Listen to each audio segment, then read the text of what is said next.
tout un bloc de versets. Donc, nous sommes au chapitre 6. Oui, c'est ça. Deuxième chant, chapitre 6. Et là, c'est les versets 24 à 26.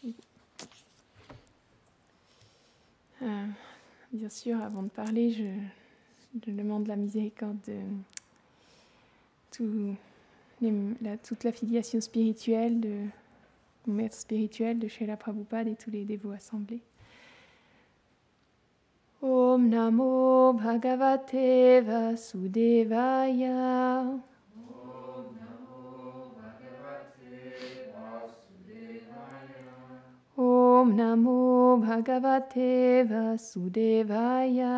Om Namo Bhagavate Vasudevaya. Om Namo Bhagavate Vasudevaya. Om Namo Bhagavate Vasudevaya.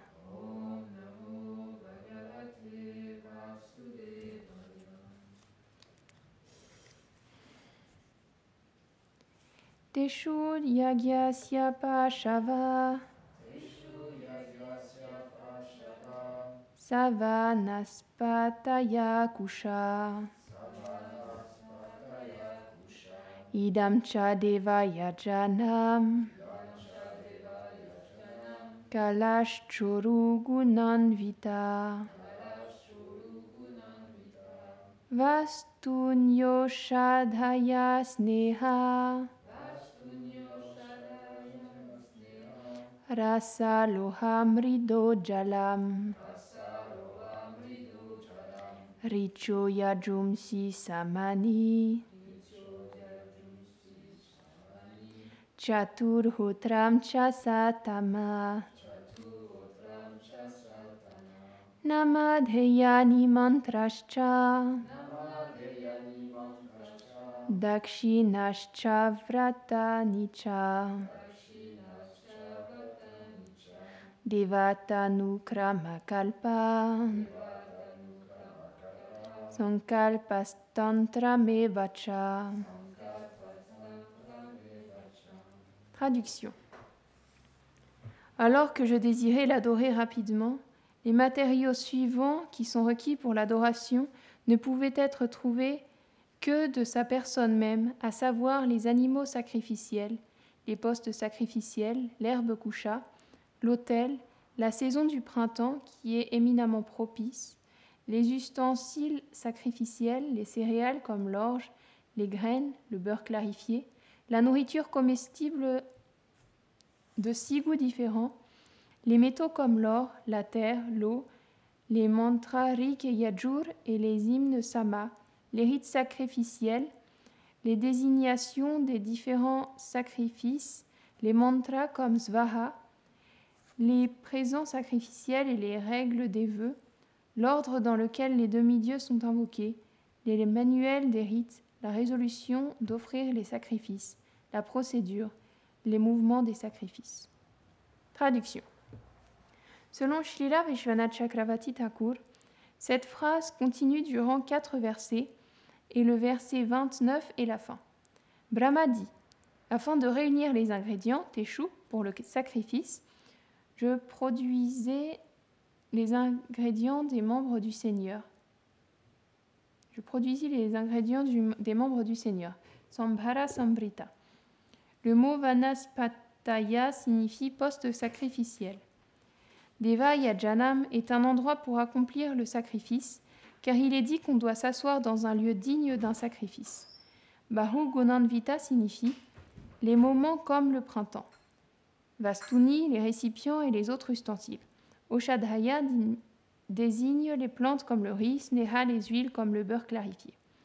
Rasa signifie liquide comme le miel, Loha des métaux comme l'or, et Chaturhotram des actes comme offrir des oblations. Namadheyani désigne les noms des différents sacrifices tels que Jyotishtoma, Devatanukrama. Devatanukrama veut dire assignant les emplacements des demi-dieux.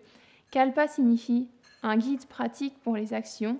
Samkalpa, la prononciation d'un vœu rituel. Et Tantram, la méthode de performance.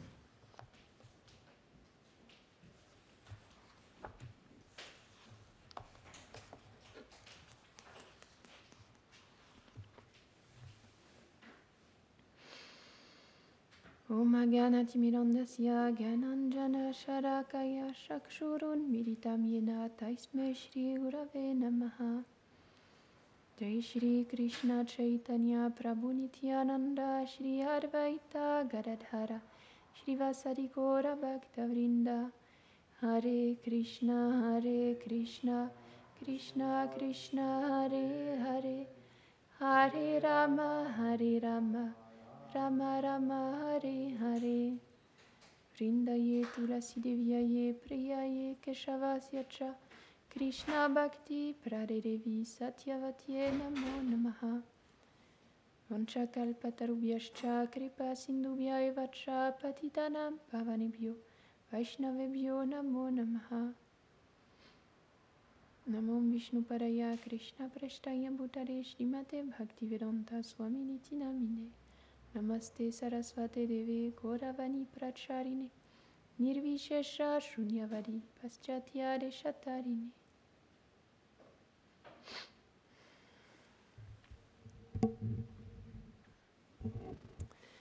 Donc, Brahma, dans ce verset, il décrit tout ce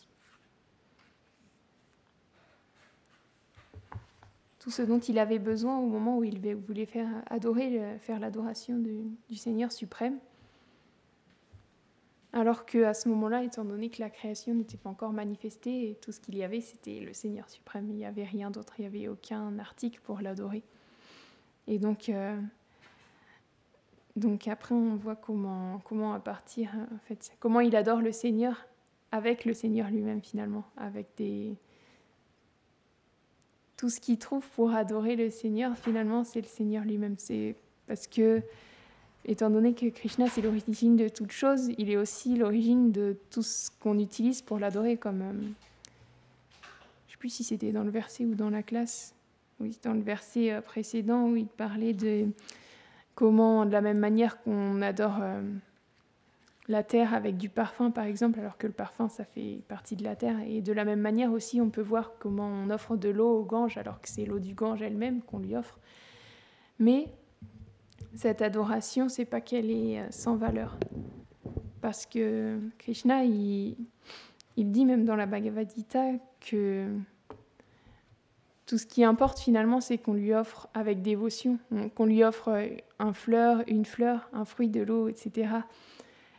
Ce qui compte, c'est de lui offrir avec dévotion. Et donc, tous ces ingrédients-là, malgré qu'ils soient trouvés,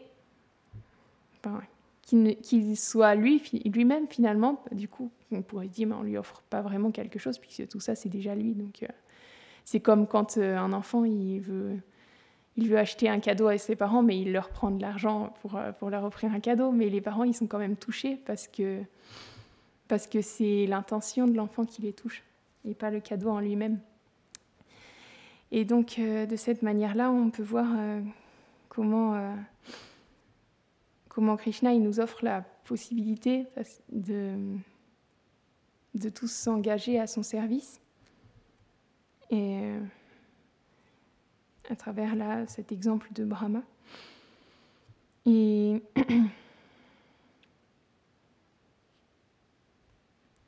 c'est intéressant parce qu'il envoie encore et encore ses grands dévots pour nous montrer comment mener une vie exemplaire où on se donne complètement, où on s'offre complètement à lui. Parce que le mot sacrifice, ça peut être un peu effrayant parce qu'aujourd'hui, on a une image un peu péjorative. On a cette image des sacrifices de Kali avec... je sais pas, moi, c'est ce qui me viendrait à l'esprit. Je pense que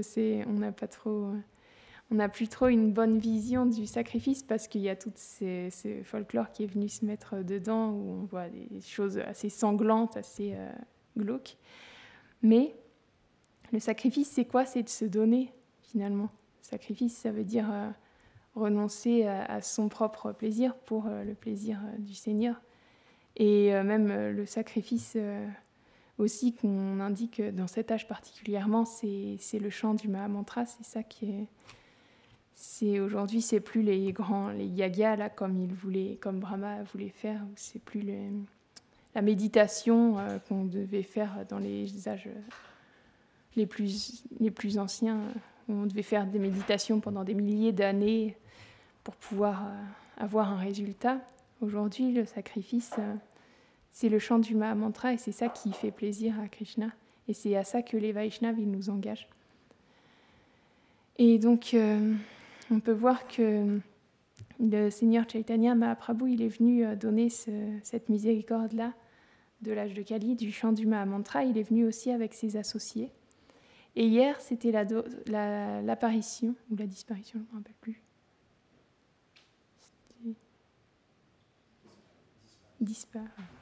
C'était la disparition d'un associé très spécial du Seigneur, puisque c'était la disparition de Gopal Bhatt Goswami, qui est Ananga Manjari au monde spirituel. Et Ananga Manjari, c'est la petite sœur de Srimati Radharani. Donc, on peut voir que c'est vraiment pas une personne ordinaire. Et Gopal Bhatt Goswami, c'était le fils d'un grand. Son père, il était prêtre dans un temple. Et un jour, le Seigneur Chaitanya, il est venu dans ce temple alors que Gopal Bhatt Goswami, il était encore assez jeune. Et c'est expliqué que le Seigneur Chaitanya, il est aussi appelé Hari, et Hari, ça veut aussi dire lion, parce qu'il rugit aussi comme un lion quand il fait les kirtans, et puis il est doré comme un lion. Il a des épaules larges et une taille fine comme un lion, il a des longs cheveux comme la crinière d'un lion. Et donc du coup, il chantait avec tant de ferveur ce kirtan. Et le père de Gopal Bhatt Goswami, il a été très touché par ça. Il a invité le Seigneur Chaitanya Mahaprabhu à venir chez lui et il lui a lavé les pieds. Et il a donné ce Charanamrita à Gopal Bhatt Goswami qui s'est mis à pleurer parce que c'est la petite sœur de Srimati Radharani qui buvait, c'est très élevé, donc je ne peux pas vous en parler vraiment profondément, mais Chaitanya Mahaprabhu, c'est aussi Srimati Radharani. Donc c'était vraiment très spécial que Gopal Bhatt Goswami reçoive l'eau qui avait lavé ses pieds. Et à ce moment-là, Chaitanya Mahaprabhu, il est resté pendant plusieurs mois chez Gopal Bhatt Goswami, enfin chez son père, du coup, il y avait aussi Gopal Bhatt Goswami, et Gopal Bhatt Goswami, il servait énormément Chaitanya Mahaprabhu. Entre autres, il le massait, ils avaient des discussions assez confidentielles, et Gopal Bhatt Goswami, il était très triste, parce que à ce moment-là, Chaitanya Mahaprabhu, il était déjà un sannyas, et donc Gopal Bhatt Goswami, il n'avait pas pu assister à ses divertissements d'enfance, à Navadvip, etc. Donc il se lamentait beaucoup de ça. Et pendant une nuit, il a fait un rêve, et il s'est retrouvé à Navadvip dans ce rêve. Et donc, il a vu le Seigneur Chaitanya Mahaprabhu, et avec Nityananda et Advaita et tous les dévots, il chantait un grand kirtan comme ça. Et il s'est avancé vers eux, et à ce moment-là, Nityananda, il s'est avancé vers Gopal Bhatt Goswami, et il allait l'étreindre, et au moment où il allait l'étreindre, Gopal Bhatt Goswami, il s'est réveillé. Et il était complètement en extase, et il a couru dans la chambre de Chaitanya Mahaprabhu pour lui raconter son rêve, parce qu'il était tellement... Il était encore très jeune, hein, il était tellement en félicité d'avoir fait ce rêve-là. Et lorsqu'il est entré dans la chambre de Chaitanya Mahaprabhu, le Seigneur, il s'était manifesté dans sa forme de Shyamasundar, donc du pâtre avec le teint sombre et sa flûte et son turban. Et donc, il a vu cette forme de Krishna. Et ensuite, le Seigneur, il a pris la forme de Nimai. Et à ce moment-là, il est tombé, Gopal Bhatt Goswami, il est tombé prosterné à ses pieds. Et lorsqu'il s'est levé, il a vu qu'il avait de nouveau pris sa forme de sannyas de Chaitanya Mahaprabhu. Et donc, avant de repartir, parce qu'à un moment, il a fallu que Chaitanya Mahaprabhu il continue ses divertissements, il ne pouvait pas rester indéfiniment à cet endroit-là, mais il a demandé à Gopal Bhatt Goswami qu'une fois qu'il aurait... il devait s'occuper de ses parents pour le moment, parce que c'est comme ça, c'était son devoir de s'occuper de ses parents jusqu'à ce qu'il quitte ce corps. Et il lui a dit, une fois que tes parents seront partis, je veux que tu ailles à Vrindavan. Parce que là-bas, il y avait Sanatan Goswami et Rupa Goswami qui avaient obtenu la mission du Seigneur Chaitanya Mahaprabhu de retrouver tous les lieux saints. Parce qu'à ce moment-là, Vrindavan, c'était plus ou moins une jungle, en fait. Il n'y avait pas tous ces lieux qui avaient été découverts. Et donc le Seigneur Chaitanya Mahaprabhu, il a donné cette instruction à Gopal Bhatt Goswami d'aller à Vrindavan une fois qu'il aurait fini de s'occuper de ses parents. Et il est reparti à ce moment-là. Et donc, il a suivi son instruction, mais c'était la dernière fois finalement qu'il voyait le Seigneur Chaitanya Mahaprabhu quand il lui a dit au revoir. C'était la dernière fois qu'il le voyait parce que malgré le fait que le Seigneur Chaitanya Mahaprabhu, il était encore présent, il était à Jagannath Puri, je crois, au moment où les parents de Gopal Bhatt Goswami sont partis, ont quitté ces divertissements-là. À ce moment-là, eh bien, il aurait pu avoir le choix d'avoir l'association directe, mais il a préféré suivre les instructions. Et on peut voir que c'est l'exemple que les grands Vaishnavas nous donnent à quel point les instructions des Vaishnavas, elles sont primordiales. Parce que même si, en fait, il y a deux sortes d'associations avec les Vaishnavas, il y a soit à travers la présence, soit à travers leurs instructions. Et étant donné que, même si les deux, elles ont une valeur extrêmement précieuse, toutes les deux, et d'un côté, l'association physique, à un moment, ça s'arrête, alors que l'association avec les instructions, elle est toujours présente, donc elle a une valeur particulière. Et on peut voir ça, par exemple, à travers Prabhupada, quand il est venu en Occident et qu'il a suivi les instructions de Srila Bhaktisiddhanta pendant toute sa vie. Donc il a été tout le temps associé avec son maître spirituel, bien que Srila Bhaktisiddhanta, il avait quitté ses divertissements sur cette planète il y a bien longtemps. Pourtant, pas une seule fois, il a arrêté d'être associé avec Srila Prabhupada, Bhaktivedanta Swami Prabhupada. Et donc, de cette manière, Gopal Bhatt Goswami, il a suivi les instructions de Chaitanya Mahaprabhu et il est allé à Vrindavan. Et il a pris refuge de Rupa Goswami et de Sanatan Goswami. Et le Seigneur Chaitanya Mahaprabhu, il leur avait donné l'instruction, il leur avait dit un jour, il y aura un jeune Vaishnava très particulier qui viendra, il faudra que vous vous occupiez de lui en fait. Et donc, c'est montré à quel point Gopal Bhatt Goswami, il était cher à Chaitanya Mahaprabhu. Et à tel point que même dès qu'il est arrivé à Vrindavan et qu'il a pris refuge de Rupa et Sanatan Goswami, ils ont envoyé une lettre à Chaitanya Mahaprabhu pour le prévenir qu'il était arrivé, que ça y est, Gopal Bhatt Goswami, il était arrivé. Et quand Chaitanya Mahaprabhu il a reçu cette lettre, il était dans une assemblée en train de prendre prashad, et il a tout de suite arrêté, il est allé tout de suite répondre à Rupa Goswami et Sanatan Goswami. Il a donné des vêtements à lui, je crois, et un morceau de bois sur lequel il s'asseyait. Il a fait tout envoyer à Gopal Bhatt Goswami pour lui offrir. Et donc le Gopal Bhatt Goswami, il a reçu ces cadeaux du Seigneur Chaitanya Mahaprabhu. Donc c'est vraiment un Vaishnava très très spécial. Mais il était très très humble, du coup il n'y a pas beaucoup d'informations sur ses divertissements. En particulier, c'est aussi dû au fait que lorsque Krishnadas Kaviraj Goswami, c'est ça, il a voulu écrire le Chaitanya Charitamrita, il a demandé l'autorisation à Gopal Bhatt Goswami. Mais Gopal Bhatt Goswami lui a dit « Oui, d'accord, mais je ne veux pas que tu me mentionnes dedans, je ne veux pas que tu mentionnes mon nom dedans. » Donc c'est pour ça qu'en plus de ça, on n'a vraiment pas trop d'informations sur Gopal Bhatt Goswami, malgré le fait qu'il soit si important. Et donc, un jour, il a de nouveau vu Chaitanya Mahaprabhu en rêve, Gopal Bhatt Goswami, et il lui a dit d'aller à la Kali Gandaki pour aller trouver des Shalagram Shila. Donc, il a suivi son instruction. Gopal Bhatt Goswami, il est allé jusqu'à la Kaligandaki, c'est pas à la porte à côté. Il a fait tout le voyage avec les moyens qu'il y avait à l'époque, donc à pied, j'imagine, hein, parce que je vois pas trop comment. Mais en tout cas, il est allé jusqu'à la Kaligandaki pour aller chercher des Shalagramshila.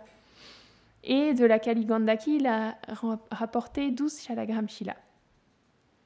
Et sur le chemin aussi, il a rencontré deux dévots qu'il a pris sous son aile, qu'il a initiés. Parce que aussi, ce que j'ai oublié de dire, c'est que quand Chaitanya Mahaprabhu il a écrit cette lettre à Rupa et Sanatan Goswami, il a demandé à ce que Gopal Bhatt Goswami il prenne des disciples aussi à ce moment-là. Et donc, il a pris ses 2 disciples avec lui. Et avec ses 12 Shalagramshila, il est retourné à Vrindavan, il les adorait tous les jours. Mais il était un peu peiné en quelque sorte parce qu'il voulait adorer le Seigneur, mais il voulait pouvoir le décorer, l'habiller. Avec les Shalagramshila, il n'y a pas cette possibilité-là parce que le Shalagramshila, étant donné que ce n'est pas dans une forme vraiment manifestée, on ne peut pas l'adorer comme ça. On le réveille, on fait de l'adoration le matin, mais on ne peut pas l'habiller, etc. Ce n'est pas une adoration qui est comme ça pour les Shalagramshila. Et donc, il se lamentait à cause de ça. Il avait vraiment le désir de pouvoir adorer le Seigneur. Et en plus de ça, il y a un marchand qui lui avait donné des bijoux et des habits, tout ça, tout ce qu'il fallait pour adorer Krishna. Et donc, il ne voulait pas gâcher ça, mais en même temps, il ne pouvait pas les utiliser pour son Shalagramshila. Donc, il priait vraiment fort parce qu'il avait vraiment envie que Krishna, d'adorer Krishna sous cette forme-là. Et puis, un jour, il a vu aussi, encore une fois Chaitanya Mahaprabhu, il est venu le voir dans son rêve. Il lui a dit que d'un Shalagramshila se manifesterait une forme lorsqu'il aurait le désir, lorsque son... Je ne sais pas si c'était le désir, le mot qui était utilisé, mais lorsqu'il aurait la ferveur nécessaire, lorsqu'il aurait le désir pour vraiment l'adorer sous cette forme-là, lorsque son désir il deviendrait complètement plein. Et à ce moment-là, le Seigneur il se manifesterait sous cette forme-là. Mais je ne sais plus exactement c'est quoi qui étaient les mots qui étaient utilisés, mais je pense qu'on peut comprendre un peu l'idée. Et donc, après ça, par la suite, Gopal Bhatt Goswami, il a commencé à adorer ces Shalagramshila d'une manière très particulière, parce que même des fois, il les mettait dans un panier et il les balançait comme on balance Krishna sur une balançoire. Il les accrochait comme à une balançoire et il les balançait. Et il leur demandait vraiment de venir sous une forme comme ça de Krishna à 2 bras. Et donc, il était jour après jour, il se lamentait toujours pour qu'il vienne sous cette forme-là. Et même le jour où de Nishinga Chaturdasi, son désir, il a atteint un état vraiment...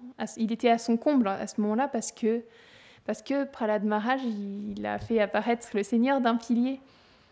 Alors du coup, il se lamentait, il se disait, mais le Seigneur, pour Prahlad, il est apparu d'un pilier, mais il faut qu'il y ait... Et moi, il ne veut pas venir sous cette forme-là pour que je puisse l'adorer. Donc il se lamentait vraiment très fort, à tel point que le soir, quand il allait aller faire ses ablutions, il a menacé ses Shalagramshila. Il leur a dit, si quand je suis revenu, Krishna il ne s'est pas manifesté d'un d'entre vous, alors je vous prendrai tous, je vous attacherai autour de mon cou et je plongerai dans la Yamuna.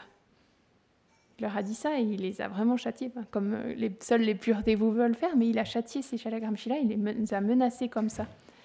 Et il est parti et que lorsqu'il est revenu, Krishna il avait pris cette forme-là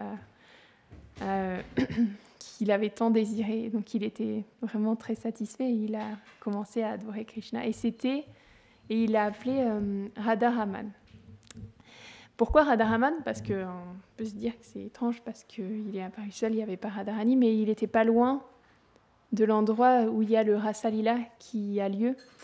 Et donc, Radharaman, ça veut dire celui qui donne du plaisir à Srimati Radharani. Et donc, au Rasa Lila, c'est bien évidemment Krishna qui donne du plaisir à Srimati Radharani. Et même, c'est pas que Radharani n'est pas présente, parce qu'à côté de Radharaman, il y a un trône où il y a une plume, et sur cette plume, il y a le nom de Radha qui est marqué. Et vu que Radha n'est pas différente de son nom à ce moment-là, Radha, elle est à côté de Radharaman. Et donc voilà, c'est comme ça que Gopal Bhatt Goswami, il a obtenu sa fameuse déité de Radharaman, parce qu'elle est vraiment très fameuse aujourd'hui. Il y a plein de pèlerins qui viennent la voir. Et c'est expliqué que quand on voit Radharaman, on a le bénéfice de voir Gopinath, Govinda et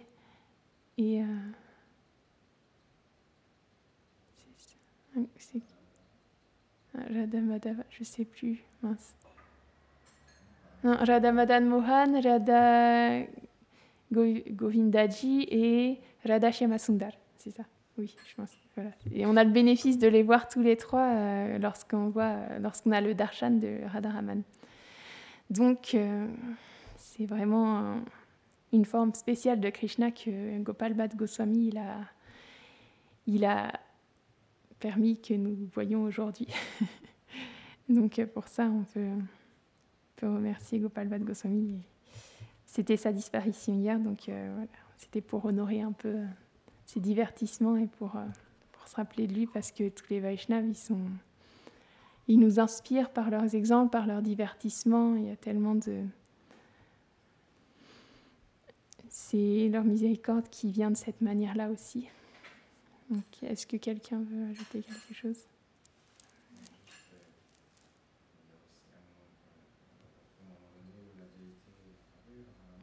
Mm-hmm.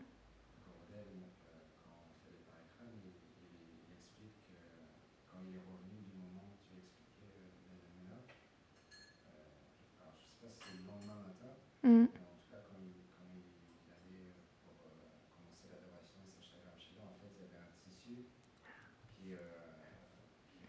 Mm. Mm.